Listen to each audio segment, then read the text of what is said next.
여호수아 1장 1. 여호수아 군대 진군 준비를 하다. 이스라엘 백성과 요단강 건너라. 하나님은 모세의 후계자 여호수아에게 일찍이 준다고 약속한 그 땅으로 들어가라 하시네. 주께서 여호수아를 격려하시다. 1장 1절에서 9절. 서풍이 불어온다. 요단강 건너편에서부터 불어오는 그 바람결에는 싱그러운 풀냄새가 풍겨온다. 그 땅의 푸른 초원에서부터 풍겨오는 그 푸릇푸릇한 풀냄새는 곧 그들의 미래의 향기이기도 하다. 모세가 떠나고 30일이 흘렀다. 때는 출애굽 제41년째 되던 해 주전 1406년경의 정월 초. 모세는 끝내 가나안 땅을 밟아보지 못한 채 느보산의 비스가 봉우리 위에 올라 약속의 땅을 바라보며 임종을 맞았다. 모세의 나이 120세, 출애굽 제40년째 되던 해의 12월 초순경이라 주전 1407년경. 요단강가의 모압 평지, 강 건너편에는 가나안 땅의 중부로 들어가는 관문인 여리고성이 높은 언덕 위에 우뚝 버티고 있다. 한눈에 보기에도 난공불락의 견고한 성읍이라는 것을 알 수 있다. 그때 하나님의 말씀이 여호수아에게 임한다. 여호수아야, 나의 종 모세가 죽었으니 이제는 네가 이스라엘 백성을 인도하여야 한다. 너는 일어나 요단강을 건널 준비를 하여라. 너희 발길이 닿는 곳은 어디든지 너희 영토로 주겠노라. 위대한 지도자는 떠나갔지만 위대한 사역은 계속되어야 한다. 이제 그 사역이 여호수아에게로 계승되었다. 여호수아는 주먹을 불끈 쥔다. 너희가 이제 차지할 영토는 광야에서부터 레바논까지, 큰 강 유프라테스에서부터 해쪽 속의 모든 땅, 그리고 서쪽의 지중해까지 이를 것이니라. 하나님께서 약속해 주신 이스라엘 땅의 사방 경계는 이러하다. 동쪽으로는 유프라테스강, 서쪽으로는 대해 곧 지중해, 남쪽으로는 신광야, 그리고 북쪽으로는 레바논 산맥이다. 여호수아야, 누구도 너를 대적하지 못할 것이다. 이전에 내가 모세와 항상 함께했던 것처럼 이제는 너와 항상 함께 하겠노라. 내가 너를 떠나지도 버리지도 않겠노라. 가나안 땅에 대한 하나님의 약속을 굳게 믿고 요단강을 건너가서 그 땅을 담대하게 정복하라는 말씀이다. 나의 종 모세가 전해준 모든 율법을 잘 지켜라. 그 율법을 기준으로 어느 한쪽으로도 치우치지 말아라. 그리하면 네가 어디로 가든지 성공하고 형통할 것이니라. 네가 가는 곳마다 내가 항상 함께 할 것이니 너는 용기를 잃지 마라. 자, 힘을 내라. 출애굽의 위대한 영도자인 모세를 이어 그의 후계자가 된 여호수아. 그는 막중한 사명감과 책임감에 내심 두려워하고 있었다. 200만 명이 넘는 백성들을 이끌고 요단강을 건너 가나안 땅의 7 원주민 족속들과 싸워 그 땅을 차지해야 한다는 것. 사실 엄두조차 나지 않았다. 바로 이러한 때 하나님께서 친히 찾아오셔서 여호수아를 위로하고 격려하셨다. 모든 전쟁은 하나님께 속한 것. 하나님의 말씀에서 좌로든 우로든 벗어나지 않으면 하나님께서는 능히 승리하게끔 도우실 것이다. 하나님은 그런 자신감을 친히 불어넣어 주셨다. 그 말씀에 여호수아의 가슴이 뜨거워진다. 그렇다. 주님과 함께라면. 가나안 원주민들이 더 이상 두렵지 않았다. 여호수아가 요단강 건널 준비를 하도록 백성들에게 명하다. 1장 10절에서 18절. 여호수아는 위엄 가득 찬 목소리로 백성의 지도자들에게 명령을 내린다. 이스라엘 진영을 빠짐없이 두루 다니면서 식량을 미리 준비하라고 이르시오.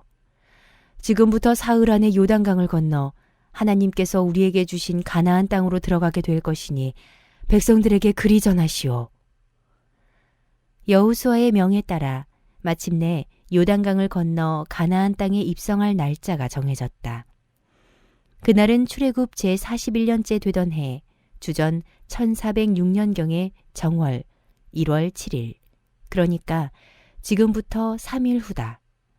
이스라엘 백성들이 요단강을 건너 가나안 땅의 길갈에 진영을 친 때가 정월 1월 10일이기 때문이다. 여호수아는 르우벤 지파, 갓 지파, 므낫세 반 지파를 앞으로 불러낸다. 이들은 가나안 정복 전쟁 때 앞장서서 싸우겠다는 조건을 내걸고 다른 지파들에 앞서 요단강 동편 지역에서 이미 기업의 땅을 분배받은 지파들이다. 여러분, 주께서는 여러분에게 강 동편에 편히 쉴 땅을 주셨습니다. 그러니 여러분의 아내들과 어린아이들과 가축들은 요단강 동쪽 땅에 머물러 있도록 하십시오. 그러나 싸울 수 있는 사람들은 모두 완전 무장을 하고 여러분의 형제들보다 앞장서서 강을 건너도록 하십시오. 이제는 형제 지파들이 강 서편 땅을 다 차지할 때까지 여러분이 형제들을 성심껏 도와야 합니다. 그러자 그들이 여호수아에게 대답하였다. 어르신이 명하시는 것은 무엇이든 그대로 행하겠습니다. 우리를 어디로 보내시든 우리는 그대로 따르겠습니다. 지난날 모세에게 순종했던 것처럼 이제는 어르신에게 순종할 것입니다. 우리 주 하나님께서 모세와 함께 하셨던 것처럼 주 하나님께서 어르신과 함께 하시기를 빕니다. 그러니 마음을 강하게 먹고 담대히 밀고 나가시기 바랍니다. 여호수아 2장 2. 여리고성의 정탐꾼들. 여호수아가 여리고로 보낸 두 정탐꾼이 발각되자 창녀 라합이 지붕 위에 숨겨주고는 성문 닫히기 전에 나갔다고 둘러대네. 이스라엘의 두 정탐꾼과 여리고 성읍의 기생 라합. 2장 1절에서 24절. 여호수아는 요단강을 건너기 전에 2명의 정탐꾼을 은밀히 선발했다. 정탐꾼을 2명만 보낸 것은 40여 년 전에 가데스바네아에서 12명의 정탐꾼을 보냈다가 오히려 큰 혼선을 빚었던 일을 떠올렸기 때문이었다. 그때 믿음의 보고서를 낸 여호수아 자신과 갈렙만 보냈었더라면 이스라엘 백성은 벌써 가나안 땅에 들어가 행복하게 살고 있었을 것이다. 여호수아는 오래전에 그 사건을 떠올리며 각 지파 대표 12명이 아니라 믿을 만한 신앙의 용사 2명만을 선발해서 은밀히 파견했다. 여호수아가 정탐꾼을 파견한 장소는 모압 평지 내의 시딤으로 요단강 동편 12km 지점에 위치한 지역이다. 두 정탐꾼은 어둠을 틈타 요단강을 건너 가나안 땅으로 몰래 들어갔다. 그들이 가나안 땅에서 만난 첫 성읍은 여리고다. 당시 가나안 지역은 자체의 왕들을 가진 성읍 국가의 형태였다. 일종의 도시국가들인 셈이다. 두 정탐꾼은 성문 곁에 있는 주막을 찾아 들어갔다. 기생 라합이 운영하는 주막이다. 주막은 여러 지방에서 온 사람들이 온갖 정보들을 갖고 모이는 곳이다. 별다른 의심을 받지 않고 가나안 땅에 관한 정보를 얻을 수 있는 최적의 장소다. 주막과 연결된 기생의 집들은 성벽 위에 위치했기에 여리고 성읍을 한눈에 살펴볼 수 있었고 만일 발각된다면 즉시 성읍 밖으로 도망칠 수 있었다. 그런데 기생 라합은 멀리서 두 정탐꾼을 지켜보면서 뭔가 수상쩍다는 느낌을 받았다. 두 사람은 떠돌이 장사꾼으로 위장하고 있었지만 왠지 격에 맞지 않았다. 오랫동안 주막을 운영하면서 산전수전 다 겪은 라합의 예리한 눈을 속일 수는 없었다. 그렇다. 저들은 히브리인들이 분명해. 그런데 도대체 여기에 왜 왔을까?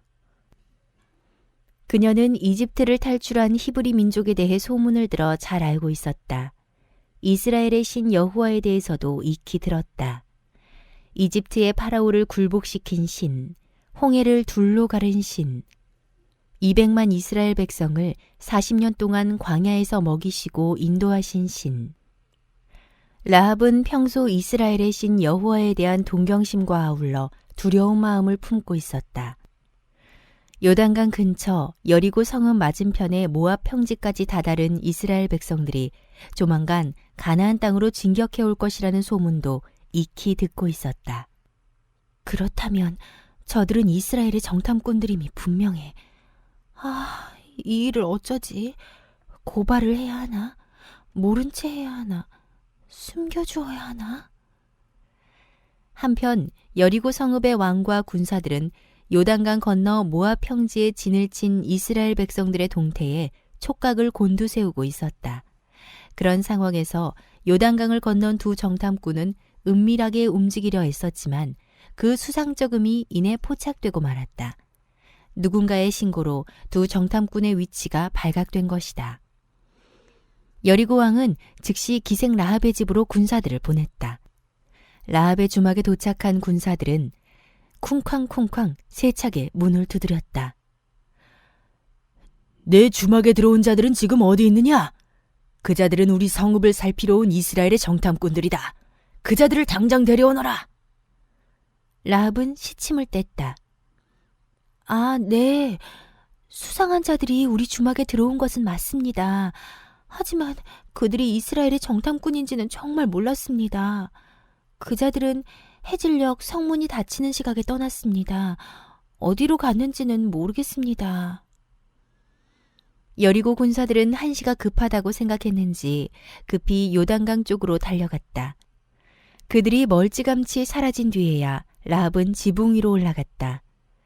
이스라엘의 두 정탐꾼을 주막 지붕에 널어놓은 아마 줄기 속에 숨겨놓았던 것이다. 라합이 정탐꾼들에게 말했다. 저는 이스라엘의 신 여호와께서 가나안 땅을 당신들에게 주셨다는 것을 알고 있어요. 우리는 이스라엘 백성들이 언제 쳐들어올지 몰라 큰 공포에 사로잡혀 있어요. 정말 그렇소? 그토록 우리를 두려워하고 있단 말이오? 두 정탐꾼은 의외란 듯 놀라며 되물었다. 그럼요. 당신들의 신 여호와가 이집트의 파라오를 굴복시키고 또 홍해를 마르게 하셨다지요. 강 건너 아모리족 속의 왕들도 다 괴멸시켰다지요. 그런 위대하신 신의 도움을 받는 백성들이 진격해오고 있으니 우리는 모두 정신이 나갈 지경이랍니다. 진실로 고백하건대 당신들의 하나님 여호와는 정말로 하늘과 땅을 다스리시는 전능하신 분임에 틀림없습니다.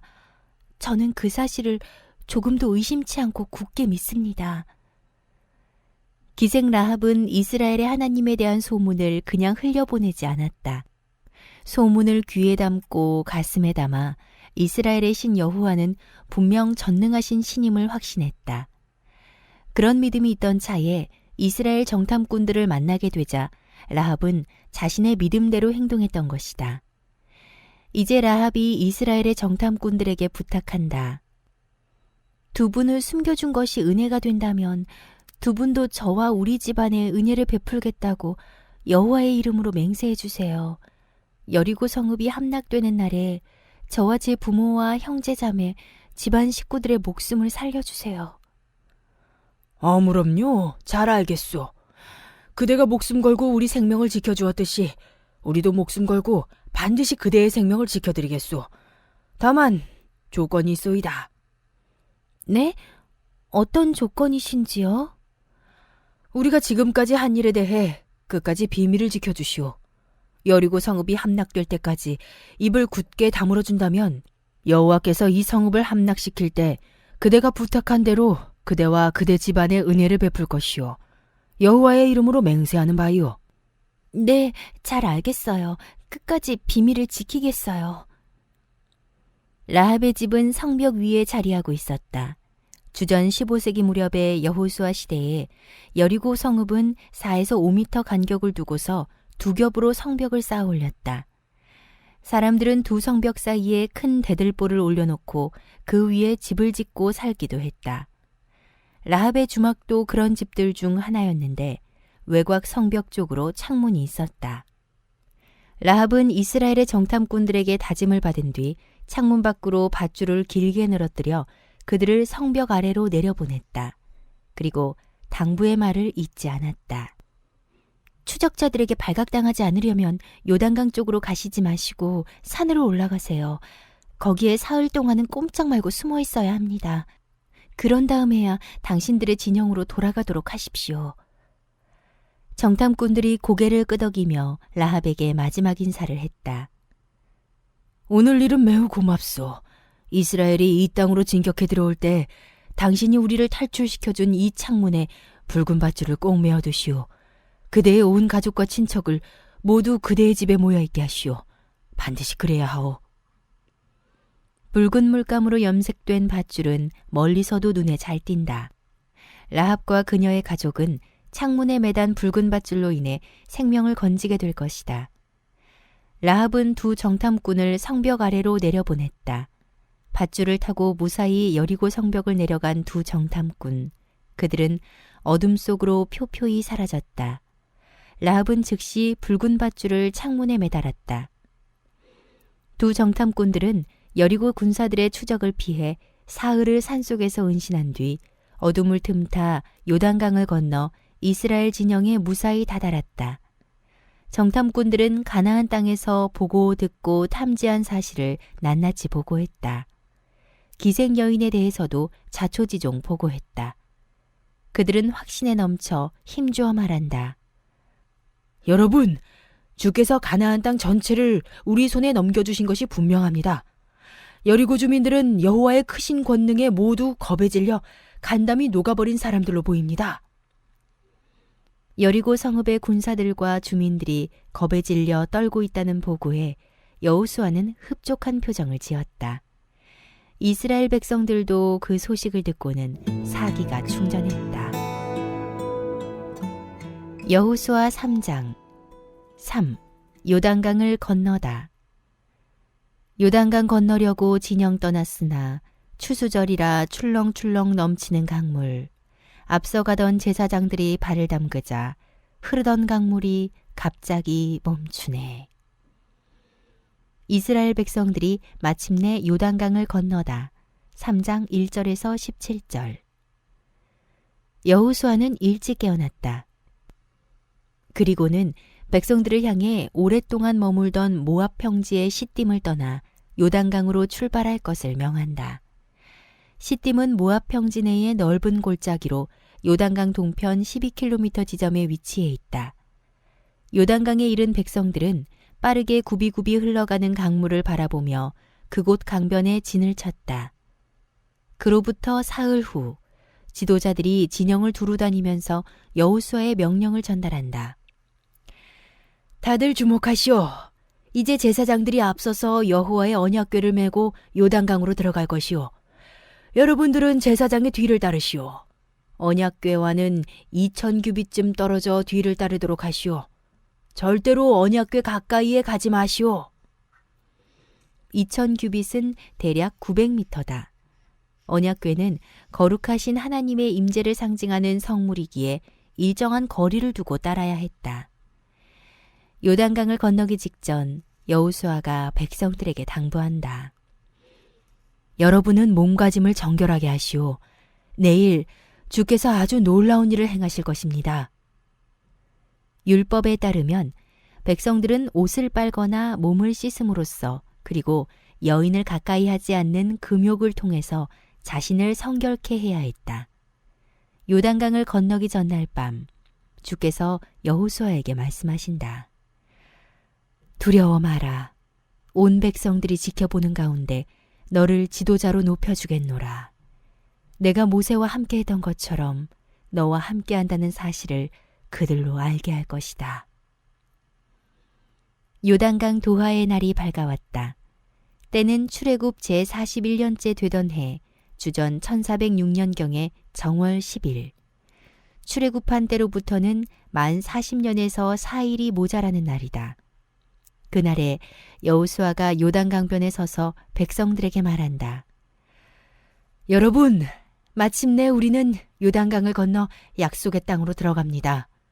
하나님께서 가나안 족속들을 쫓아내시는 것을 여러분은 똑똑히 목도하게 될 것이고 그리하여 여러분은 살아계신 하나님께서 항상 여러분 가운데 계시다는 것을 깨달아 알게 될 것입니다. 하나님은 가나안 족속들을 무작정 내쫓는 것이 아니다. 아브라함 때부터 경고했던 대로 그들의 땅에 가득 찬 죄악으로 인해 그들을 쫓아내시는 것이다. 가나안에는 가증스러운 우상 숭배를 비롯하여 신전의 창기 제도와 인신 제사 등 하나님의 눈에 도저히 용납할 수 없는 온갖 죄악들로 가득 찼다. 이제 그 죄악의 땅을 심판할 날이 이르렀던 것이다. 요단강의 물은 만년설로 뒤덮인 해발 2852m의 헤르몬 산에서부터 흘러내렸다. 요단강은 이 헤르몬 산에서 발원하여 갈릴리 호수까지 28km를 흘러내려간다. 갈릴리 호수는 하루에 65만 톤의 물을 요단강으로 다시 흘려보낸다. 그러기에 요단강의 물 흐름은 굉장히 거세고 빨랐다. 갈릴리 호수에서 흘러나온 물은 다시 해면보다 380m가량 낮은 사해, 염해까지 굽이굽이 흘러간다. 갈릴리 호수에서 사해까지 직선거리로는 105km 정도이지만 곡선거리로는 무려 3배나 더 된다.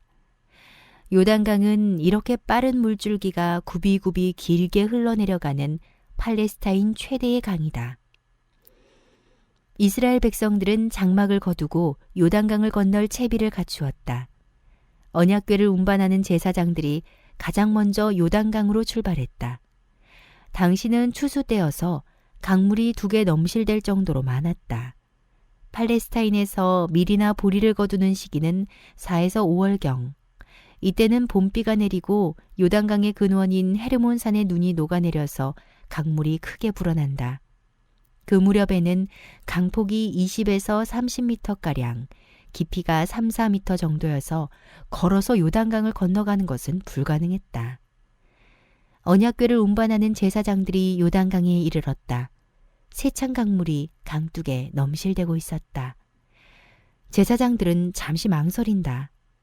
이때 여호수아가 크게 외친다. 여러분! 오늘 주께서는 아주 크고 놀라운 일을 여러분 앞에서 행하실 것입니다. 그러니 조금도 두려워하지 말고 즉시 강으로 들어가십시오.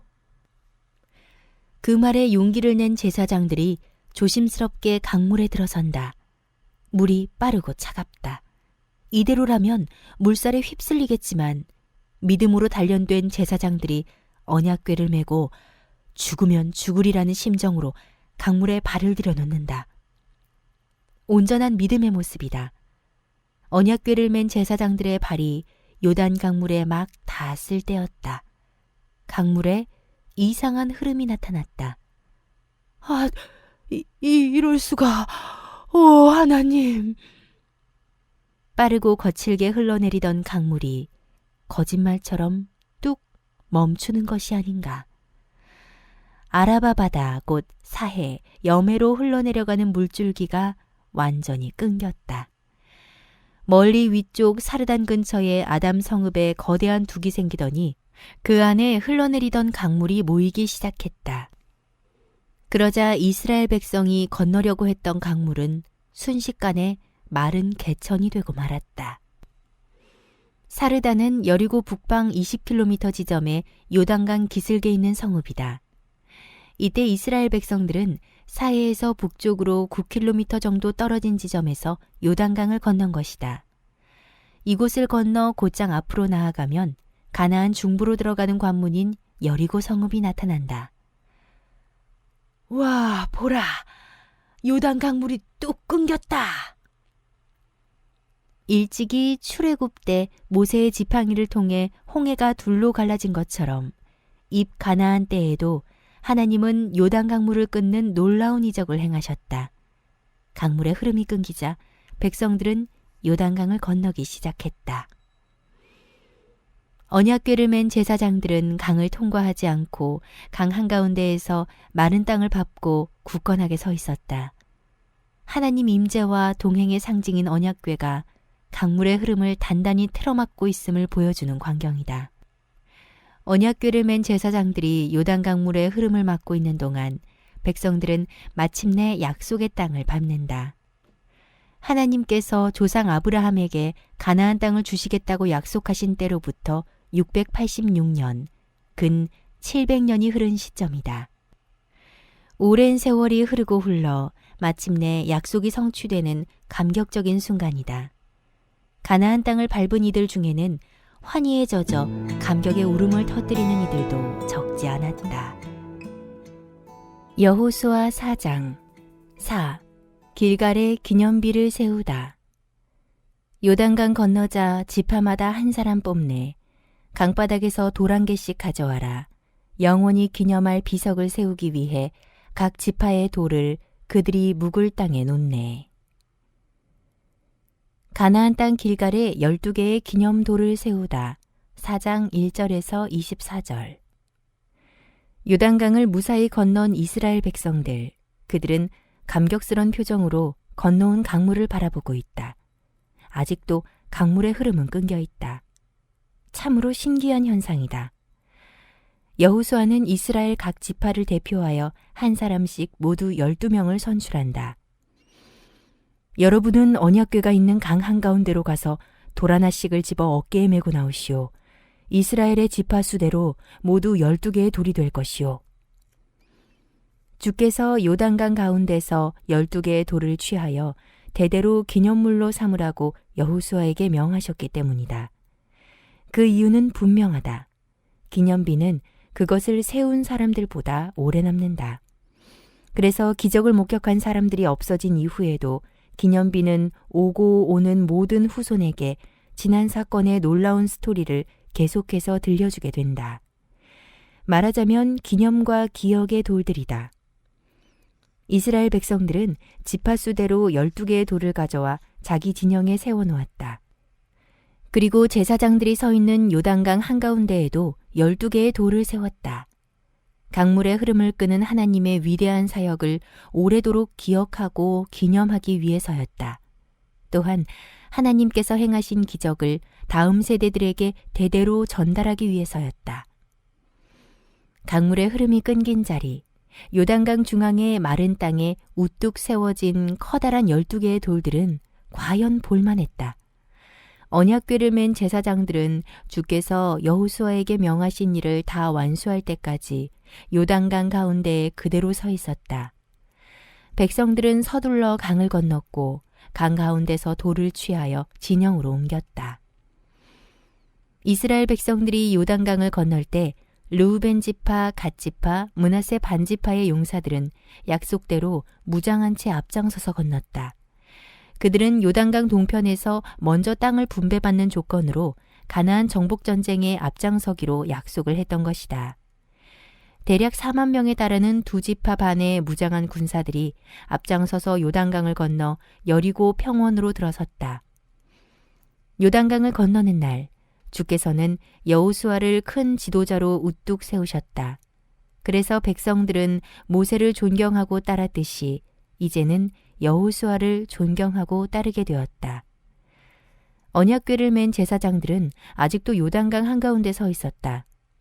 200만이 넘는 백성들과 수레의 짐들과 온갖 가축들이 건너는 데는 좋기 반나절 이상은 걸렸으리라.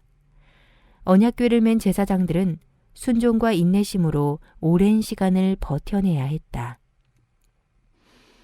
요단강을 건넌 이스라엘 백성들은 12개의 돌로 기념비를 세우는 작업을 모두 마쳤다.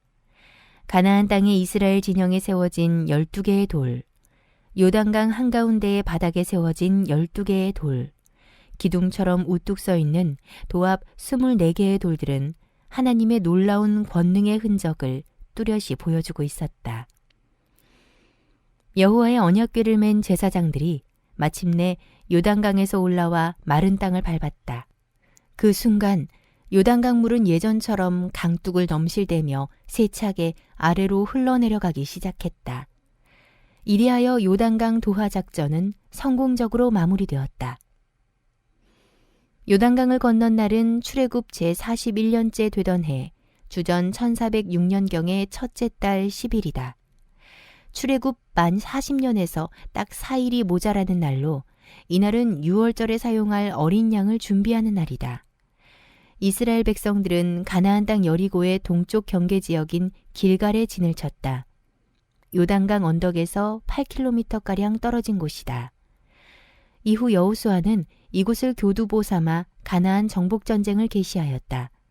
여호수아는 요단강 가운데서 취한 12개의 돌로 쌓은 기념비를 바라보며 말한다.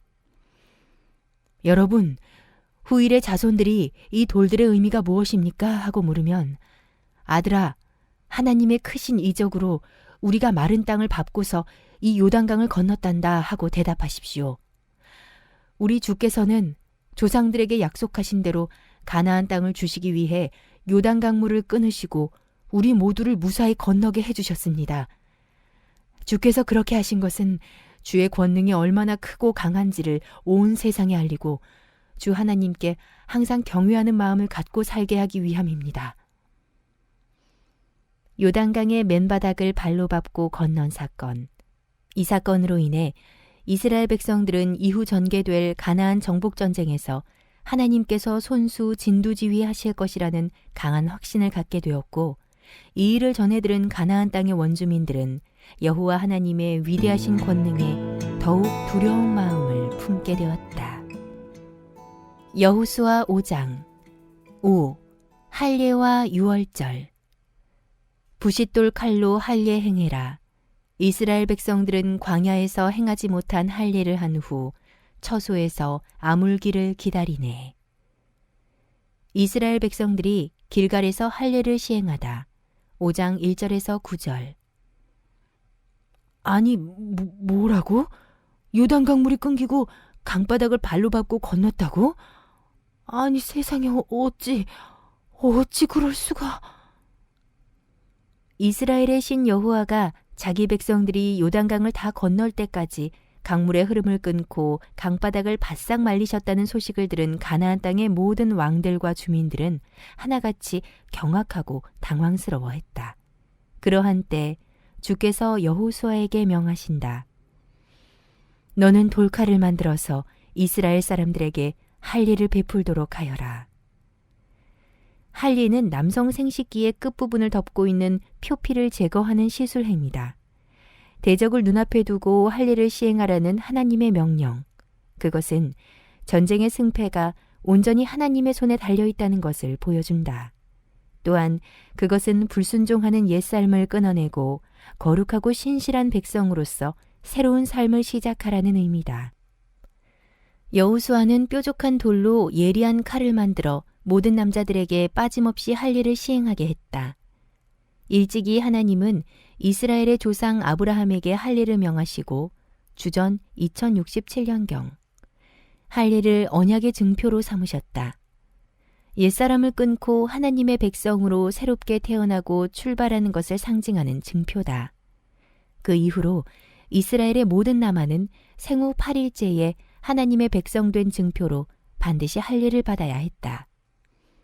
이스라엘 남자들에게서 베어낸 표피는 한 군데에 모아 땅에 묻었다. 그것이 산을 이루어 할례산이 되었다. 길갈에서 할례를 시행한 데에는 사연이 있다. 이집트에서 나온 백성들 중 20세 이상의 남자들은 광야를 떠도는 40년 동안 모두 죽었다. 그들은 이집트에 있을 때 할례를 받았지만 광야에서 새로 태어난 이들은 할례를 받지 못했다. 광야에서는 할례를 시행하지 않았기 때문이다. 이스라엘 백성들의 40년 광야 유랑은 가데스 바네아에서 하나님을 배척한 일에 대한 하나님의 준엄한 징벌이다. 하나님과 이스라엘 사이에 맺은 언약이 깨진 것이다. 따라서 광야 유랑 동안에는 언약의 증표인 할례가 사실상 무의미했기 때문에 할례가 시행되지 않았던 것이다. 그러나 이제 할례를 시행함은 불순종과 죄악의 옛세대가 사라진 지금 언약이 새롭게 회복되었음을 의미한다. 아, 이거 참 아프네. 마음대로 움직일 수도 없어. 할례를 받은 남자들은 상처 부위가 아물 때까지 닷새 동안은 길갈의 진영에 그대로 머물러 있어야 했다. 아랫도리를 감싸며 절절매는 모습이 어찌 보면 우스꽝스럽기도 했지만 할례는 하나님 앞에서 행해진 성스러운 의식이었기에 모두가 뿌듯한 자부심을 느끼고 있었다. 주께서 여호수아에게 말씀하셨다. 나는 오늘 너희가 이집트에서 받은 수치를 완전히 없애버렸노라. 이스라엘 백성들이 약속의 땅에 들어가기까지는 출애굽이 이루어졌다고 할 수 없었다. 가나안 땅에 들어가지 못하고 광야에서 죽었더라면 이집트 사람들은 하나님의 약속을 믿고 광야로 나간 이스라엘 백성들을 조롱했을 것이고 이스라엘은 큰 수치를 겪었을 것이다. 하지만 가나안 땅에 들어와 할 일을 시행함으로써 이집트 사람들의 조롱과 그 땅에서 받은 수치는 멀리 떠나가게 되었다. 여호수아는 할 일을 시행한 그곳의 이름을 길갈이라 불렀다. 굴려 없애다란 뜻이다. 이스라엘 백성들이 하나님의 약속대로 가나안 땅에 무사히 도착함으로써 과거 이집트에서 겪은 수치와 조롱을 멀리 굴려 없앴다는 뜻이다. 수치스러운 이집트 시절은 완전히 지나갔고 이제 영광스러운 가나안의 새 시대가 시작되었음을 선포하는 지명이다. 가나안 땅에서 첫 번째 유월절을 지키다. 5장 10절에서 12절.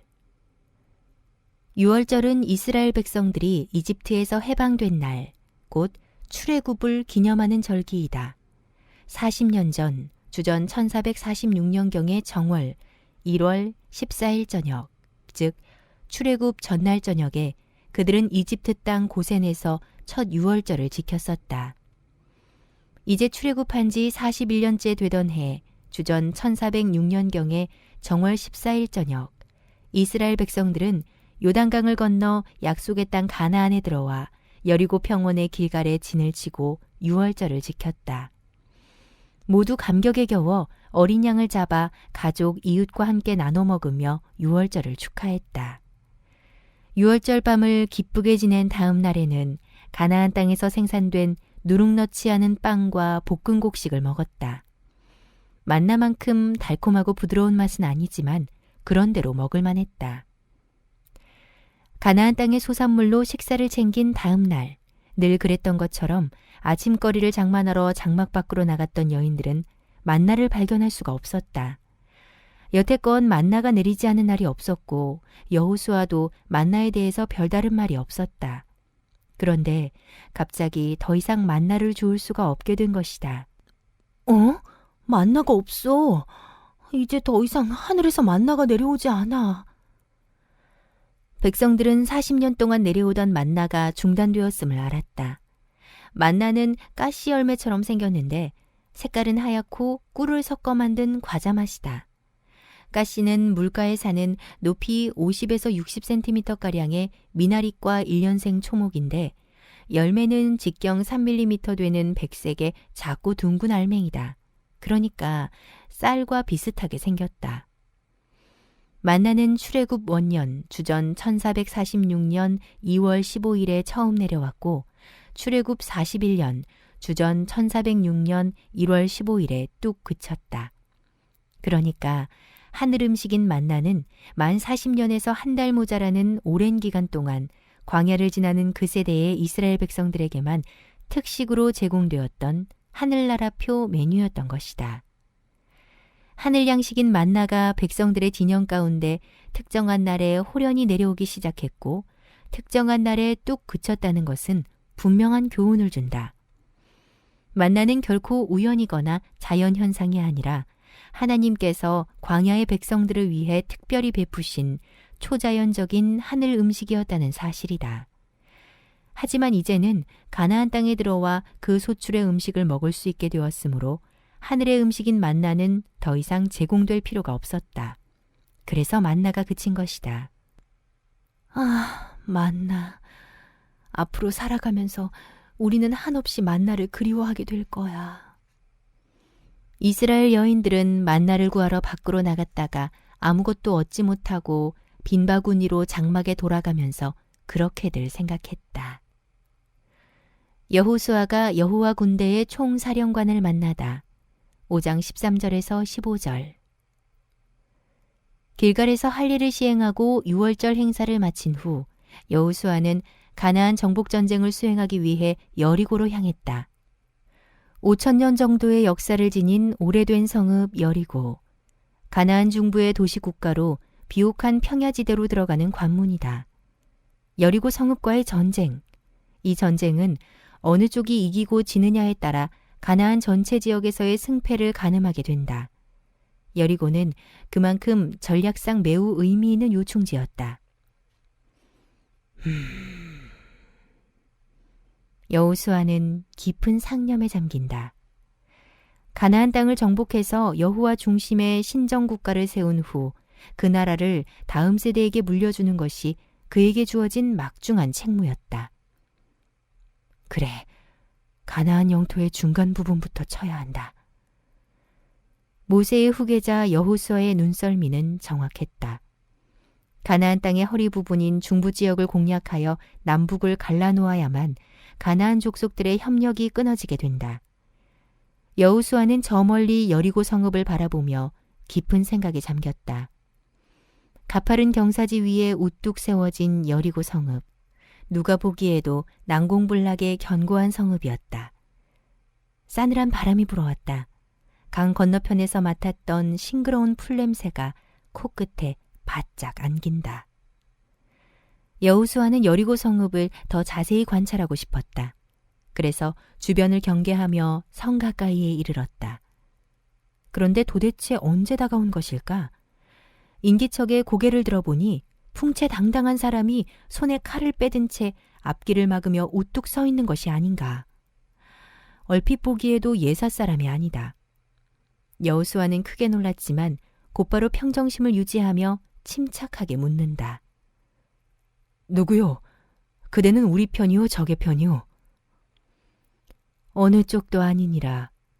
나는 여호와 군대의 총사령관이니라.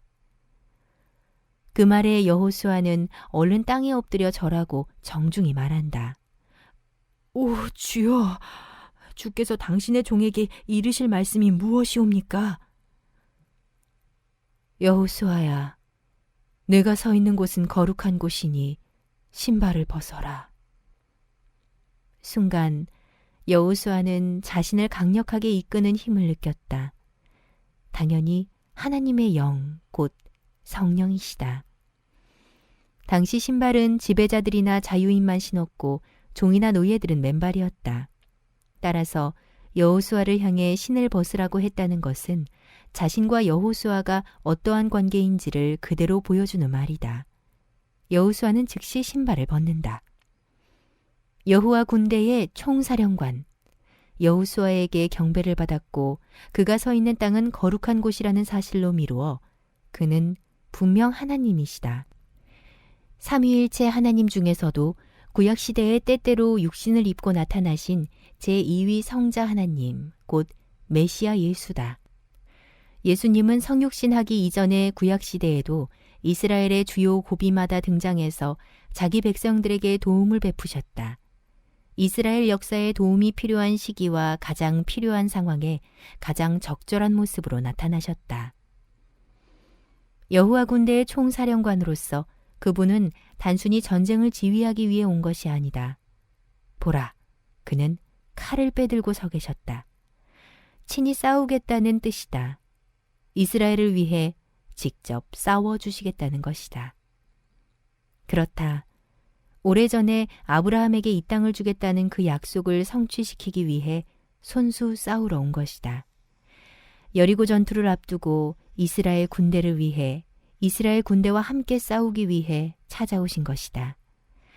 그뿐 아니라 앞으로 계속될 숱한 가나안 정복 전쟁에서 가나안 땅의 7 족속들과 친히 싸우기 위해 하늘에서 내려오신 것이다. 여호와 군대의 총사령관, 그의 명령은 위엄이 있었다. 신을 벗어라. 신발은 세상에 온갖 오물이 묻어있는 것으로 곧 죄악을 상징한다. 따라서 지극히 거룩하신 하나님과 같은 공간에 있는 자로서 여호수아는 신발로 상징되는 죄악을 그대로 지닌 채 있어서는 안 되었다. 오래전, 그러니까 대략 40여 년 전에 시내산, 호렙산의 불타는 떨기나무 가운데 강림하신 여호와 하나님께서 모세에게 출애굽의 사명을 주실 때 주전 1447년경 가장 먼저 하신 말씀이 네가 서 있는 곳은 거룩한 땅이니 네 발에서 신을 벗어라는 명이었다. 그때도 모세는 신을 벗었고 파라오와의 싸움에서 승리했다. 그 하나님이 다시 찾아오셔서 여호수아에게 신을 벗어라 하고 명하신 것이다. 이스라엘 백성들은 그동안 광야를 지나면서 뜨거운 햇빛과 모래바람, 오아시스를 찾지 못해 타는 갈증으로 고통을 많이 겪었지만 강력한 군대로 무장한 도시국가를 만난 적은 없었다. 광야에는 베두인들이 드문드문 촌락을 이루어 살기에 큰 도시국가는 없었다. 여리고 성읍은 처음으로 만난 강력한 장애물이다. 그래서 여호수아는 난관을 극복할 방법을 찾지 못해 전전긍긍하는 중에 여호와 군대의 총사령관을 만난 것이다. 이는 가나안 정복 전쟁이 하나님께서 친히 개입하시는 싸움이라는 사실을 보여줌으로써 여호수아에게 굳센 믿음을 갖도록 하기 위해서다. 여호와 군대의 총사령관. 그는 이렇게 호련히 등장해서 여호수아에게 신을 벗어라고 명한 후에 호련히 사라졌다. 비록 눈에서는 사라졌지만 이제 숱한 전쟁을 치러야 할 이스라엘 군대 앞에서 그분은 모든 전쟁을 친히 주장하실 것이다. 그러니 가나안 정복 전쟁은 이겨놓고 시작하는 셈이다. 여호수아는 경외심에 젖어 감격에 벅차 그 자리에 한참이나